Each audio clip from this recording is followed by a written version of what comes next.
ہمارے لیے آج کی پہلی تلاوت مقدس پولس رسول کا خط عبرانیوں کے نام، اس کا 3 باب 7 سے 14 آیت تک۔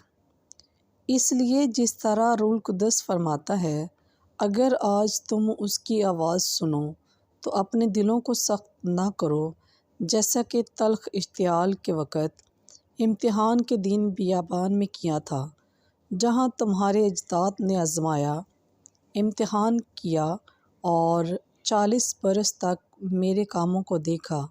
اس لیے میں اس پشت سے ناراض ہوا اور کہا کہ ان کے دل ہر وقت گمراہ ہوتے رہتے ہیں اور وہ میری راہوں سے ناواقف رہے۔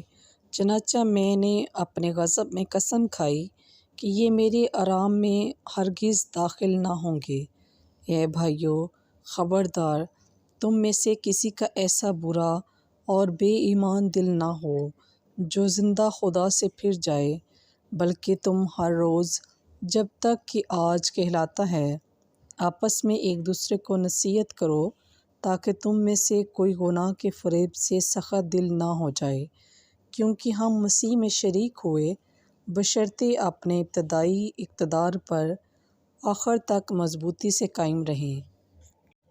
پس پاک کلام کے پڑھے اور سنے جانے پر خداوند کی خاص برکت ہو۔ خداوند کا شکر ہو۔